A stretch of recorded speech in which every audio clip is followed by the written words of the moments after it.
Coming to you live from the heart of the free state of New Hampshire, this is The Independents with Carla Garrick.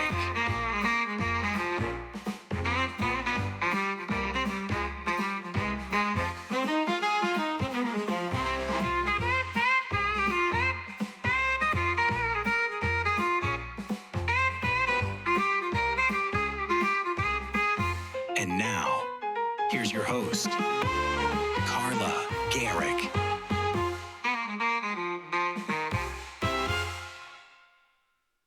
Hi, guys, and welcome back to The Independents. It is June 17th, I believe, and I've got to admit I am recklessly unprepared for today's show, so much so that the article I thought I was going to read, I just printed out and noticed it only printed the first page and a half. So together we will do an exercise in how to fly by the seat of your pants.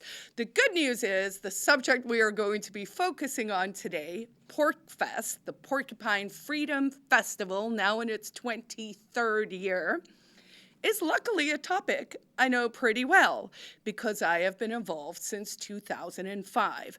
So we're going to be talking about what is coming up with PorcFest, which starts next week.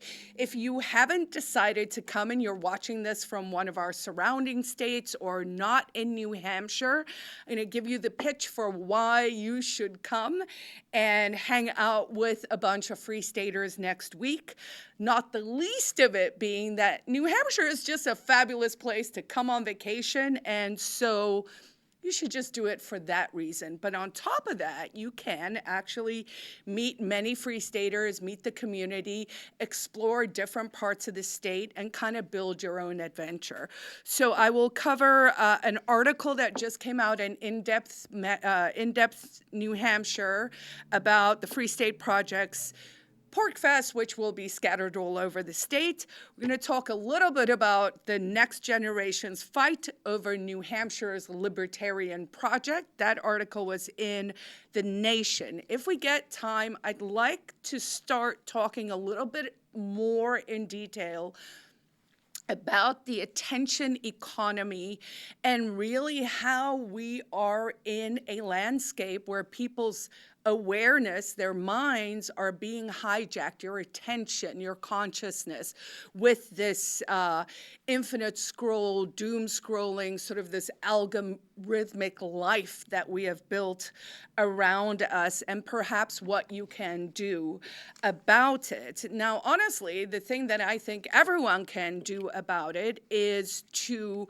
recognize the problem and then to figure out what are the solutions to this world we're building. And I'll tell you, about 20 years ago, I decided the solution was the Free State in New Hampshire. So what is the Free State Project? Well, it's a movement that is concentrating libertarians and liberty lovers in the great state of New Hampshire. We've now been around for almost 25 years, and with that comes, of course, a lot of stories, a lot of successes, some hits and misses. And what is fascinating is that New Hampshire has become this sort of destination for libertarians, for the expansion of liberty, for a place where maybe you could start to test futurism, test ideas. Of course, New Hampshire was the first state to introduce a Bitcoin reserve fund. We have nuclear here. And so many of us who maybe like 20, 25 years ago started to see this sort of corruption at a federal level, decided, we can sit around and we can whine, we can complain, we can be in mom or dad's or whatever's basement on the internet, or we can actually do something about it. And the do something about it became, why don't we all move to one state, a state with live free or die as its state slogan, so good fit on the face of it, and then try and implement these ideas What are these ideas? They're basically that, we agree on the non-aggression principle, so you shouldn't initiate force against someone, i.e. use your words.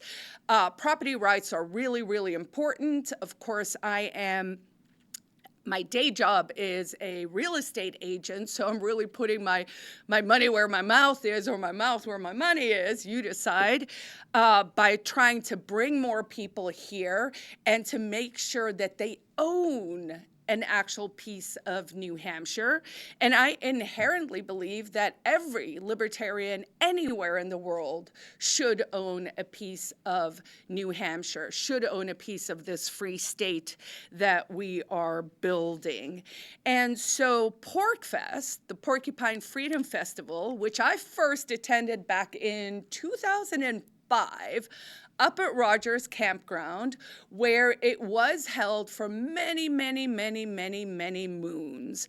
And then last year, because of various things, and if you really want the scoop, be sure to come to the Quill during PorcFest, where we will have Activist Story Hour, where you can get the inside scoop from me as to why we have moved to this decentralized model, which was, to be honest, always the plan, right?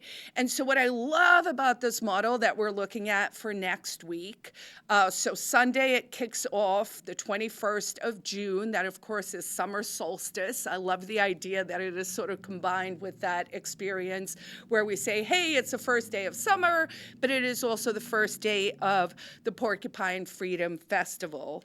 But this year, our model is called Spontaneous Order, and it is, of course, because we are doing something all over the state of New Hampshire. Why?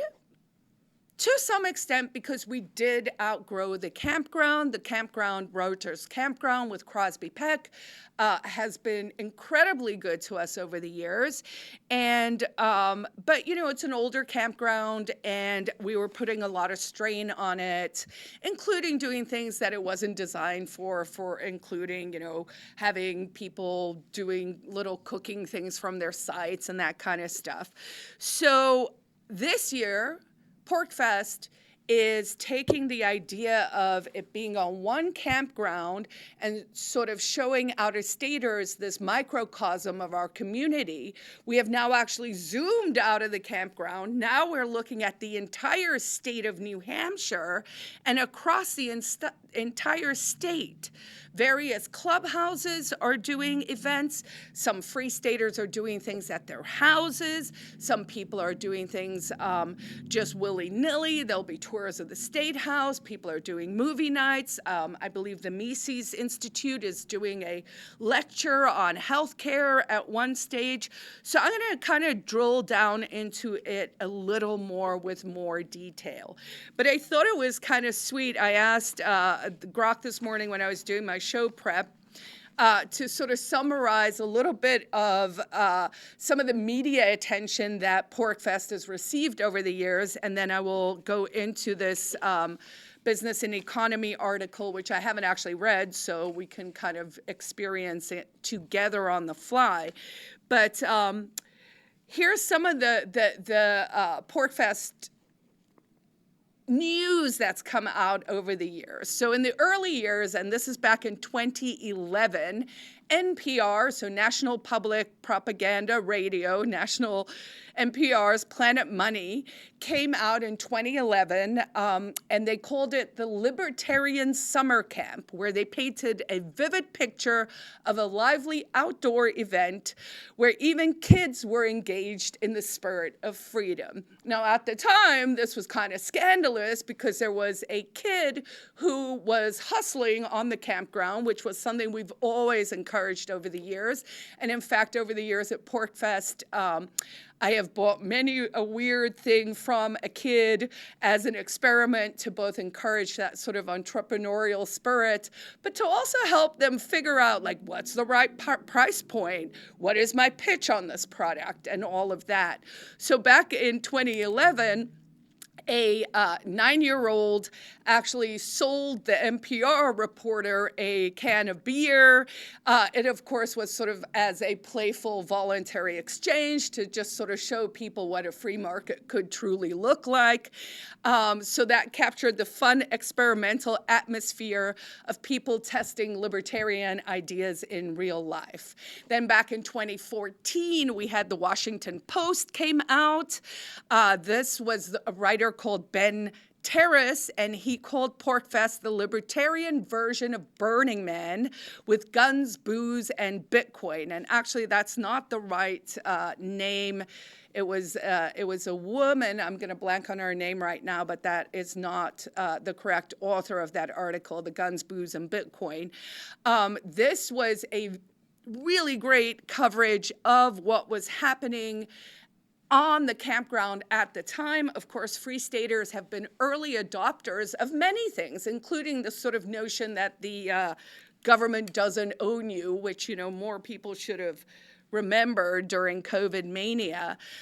Reason Magazine has done numerous articles over the years. CNN came out in 2015. I don't know if folks remember that. That was a really fun year where the guy's name was Chris someone. He was like a local sort of cultural voice on CNN at the time.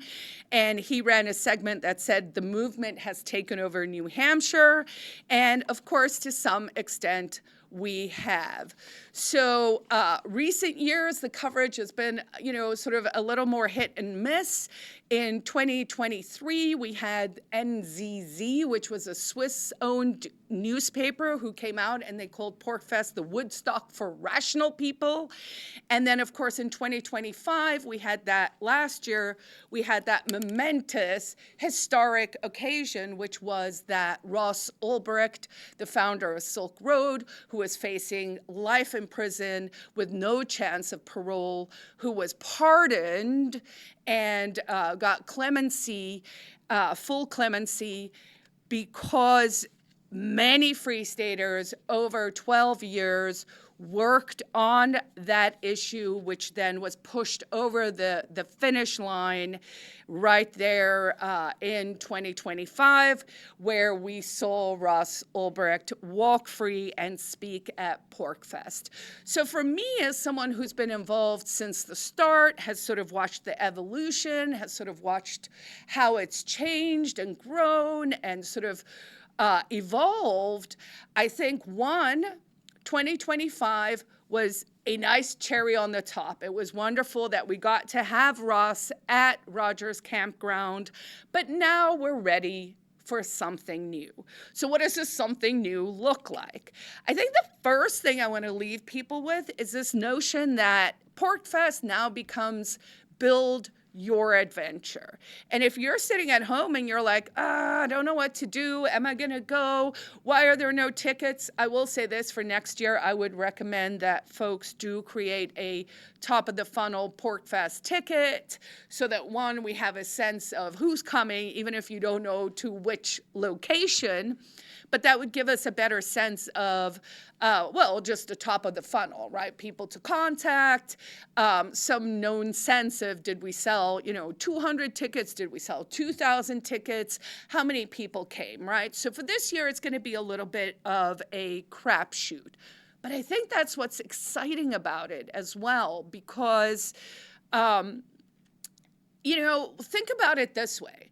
Like, you could, for the summer vacation, be, backpacking through Vietnam or through Europe or going south to Chile or something. Or you could come to New Hampshire and treat it like a foreign country, where, by the way, it's probably one of the safest places on earth. Everyone speaks English, even if they're a grumpy Yankee. And it is just rigged for tourism. So if you're on the fence and you're like, should I come? Especially if you're within driving distance, the answer is yes. Where should I stay, Carla? Of course, you can go up to Rogers. They are still allowing people to camp there and to use the hotel rooms. PorcFest in Lancaster will be right there, very close to the campground. And then maybe you go on day excursions all over the place. Maybe you make Manchester your home base and you use the Quill, where I will spend my week, as your sort of home base, and you stay in either a cheap motel in Manchester, or you figure out some rooming thing, or maybe you ask us at the Quill, where can we stay, and 4 of you get a little Airbnb together. I mean, the options are limitless if you're just willing to kind of fly by the seat of your pants a little bit. So there was this article that came out yesterday, I believe, and the headline says, Free State Project's PorcFest will be scattered across New Hampshire this year. I don't know if scattered is the nicest way to phrase it. I really do see it as this sort of like zooming out, like we've outgrown what we have, and now we are, instead of showing people a microcosm of the community, we're literally just showing people the community. So what is that going to look like? It is going to be like 10 plus mini festivals. So quote here from Eric is, the idea this year was to invite all those people who have built these things to host their own mini festivals around New Hampshire. Rather than just inviting people to come visit this one campground, let's invite people to come and take a tour of the entire state of New Hampshire, visiting many different regions, because of course that is one of the things we have here in New Hampshire. I always jokingly say New Hampshire would be a perfect little country. Don't knock it. Estonia is a country, same size, could do the same thing. So, let's put a pin in the criticisms for that. But this perfect little country with its different regions, so you could spend time in the mountains, you can actually go to the lakes region, you can go to the seacoast, you can be urban here where we are in Manchester, or south in Nashua. So you can spend time in all the different regions and also meet smaller pockets of Free Staters, which maybe gives you an opportunity to have a more immersive one-on-one experience, or, not that sort of overwhelming, oh my God, there are 1,000 of us, 2,000, 3,000 of us on a campground, it's too much, right? So this creates an opportunity for some real interaction and connection. So visit the many regions, see different Free State communities, see the different kinds of events people are putting on. So let's talk about those events a little bit. So first to know is you can find the full schedule at fsp.org. If you put in porcfest.com, PorcFest, PORC for porcupine, not for barbecue, you will be directed straight to the schedule, and so you can take a look at what's coming up there. But so we have various different events. So I'm going to start with PorcFest, which of course is where I will be involved this year. We'll be running the whole week. We'll be open. The idea there is really to treat the Quill and Manchester almost as your HQ. You're coming in, you're going to be on the highway, you're probably going to need to stop for some food. Pop in, take at exit 5, come pop in at the Quill, street parking, or park near the church, or down at the CVS and just walk up, or Rite Aid, which is closed down, but down by St. Mary's Church. In the parking lot there's an extra parking lot that is for public parking, and just walk up the hill, come say hi. I will be there the whole week, probably starting at 10 a.m. in the mornings. I believe I'm doing something at 11. I'll be talking about the real estate market in New Hampshire, about the neighborhood, but then some of the formal programming that's taking place at the Quill is on Thursday night. We have Soapbox Idol. Soapbox Idol was my brainchild many moons ago, where the idea was to give everyone who is an attendee at the event their own opportunity to also speak their mind, right? To jump on that soapbox and to say, this is what I think. So it was a 3-minute rant competition. This year we're doing it Thursday night at the Quill, and then there is also one being hosted by Jefferson, who is a 2-time champion, up at Northfest, which is taking place at the Pine Clubhouse above the Daily Grind in downtown Lancaster. So come rant in Manchester on Thursday night or go up on Saturday night. We're going to see about whether we can do some kind of Zoom call between the two of us or some kind of simulcast or something, but I still need to organize that. Also at the Quill, we will be having on Friday night Artsy Fartsy.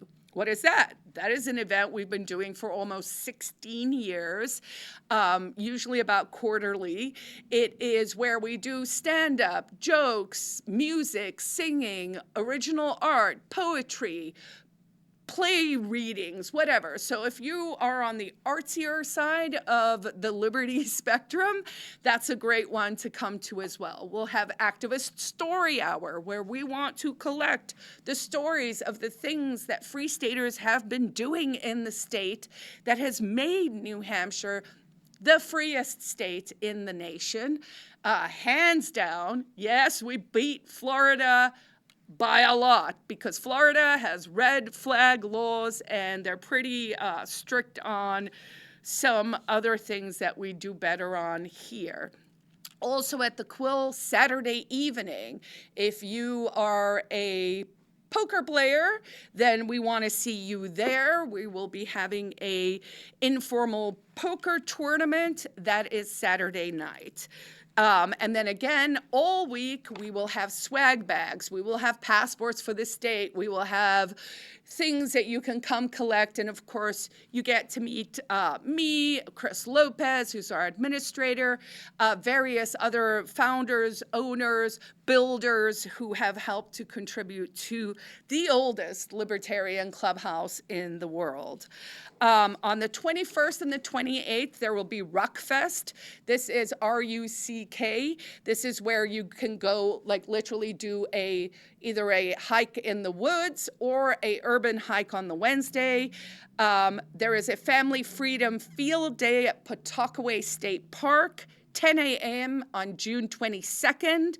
That will be activities like kickball, karaoke, adults versus kids. That is a really great family-friendly one, outdoors at a state park, lots of fun. Man Camp will be running at the Domes in Henniker, where you can learn skills like blacksmithing. Film Fest, there will be a Film Fest every night in Epsom. This, of course, is the wonderful McGuire's.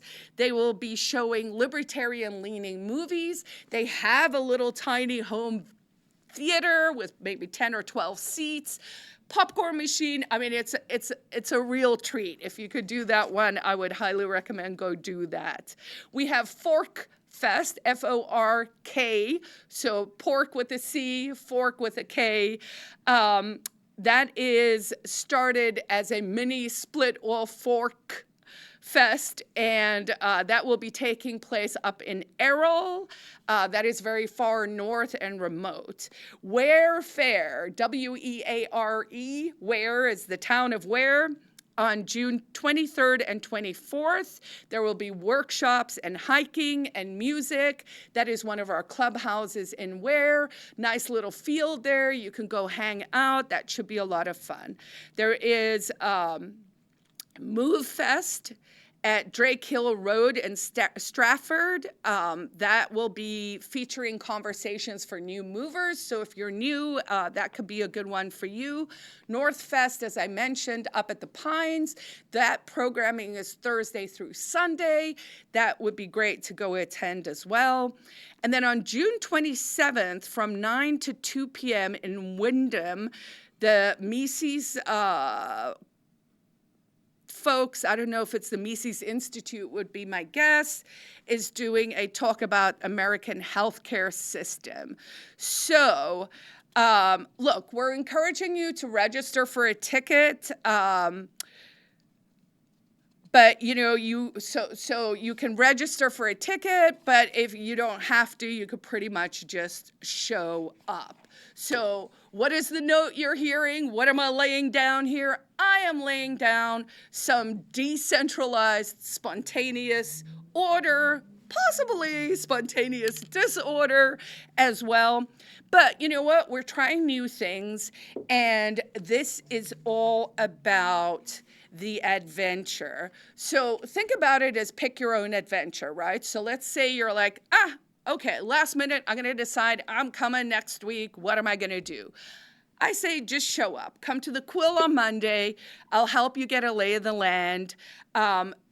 Treat it like, oh, I'm going to a foreign country on this week thing, but honestly, it's going to be so easy, right? So New Hampshire is the destination, but your week's experience, of course, is that journey. And that becomes that thing where you're like adventuring, you're discovering, you're stopping for homemade ice cream at every stand you can find. Maybe come to it with an open heart and mind where you just kind of say, oh, I don't know what's about to happen, but I'm curious, and you know you're going to be safe, you're going to have fun, and you're going to meet awesome, awesome people. So that's my pitch to the entire world out there to come to the Porcupine Freedom Festival. This one is new. It's going to be historic. I definitely think there's potential for this to scale up and to become the sort of vision that I had 25 years ago, where it's all over the state. Lots of folks know currently this week is Bike Week. That is when tens of thousands of bikers come into New Hampshire. So it's almost taking that kind of thing, but then scaling it up, right? So if you're a libertarian who's always been like, I should have checked out New Hampshire, maybe you don't do it for this year, but then definitely do it for next year. The idea is that eventually, if you're a libertarian, you're getting married in New Hampshire. This becomes a destination for people because why? It's already an awesome, awesome tourist destination. It is built for this, and it is built for an incredible quality of living that is very hard to beat. Very few places in the world. And I say that with confidence because I have lived many places. I've lived on 4 continents. I have traveled extensively, and New Hampshire is hard to beat. All right, so that was my story for this week. I guess we didn't even get to the next generation's fights over New Hampshire's libertarian project. This was in The Nation. The headline says 25 years after libertarians began migrating to New Hampshire to consolidate power, mind you, young politicians are deciding whether to embrace their vision or resist it. There is a photo of Alice Wade and Sam Farrington. Sam, of course, has done a lot of great work on extending gun rights, constitutional carry on campus, all of that stuff. So this article, I think is, trying to rile up the masses where, what are the young kids going to choose? Are the younger people choosing more enslavement, more attention economy enslavement, more mind enslavement, more mind control? Is that the path you guys want to choose? Or do you want to choose the better path, the path to self-ownership, to freedom, to liberty, and to a great way of living and a great quality of living? The choice is yours. I hope you choose right. I hope to see so many of you next week at PorcFest. And in the meanwhile, I wish you peace, love, and understanding, and I hope to see you guys next week.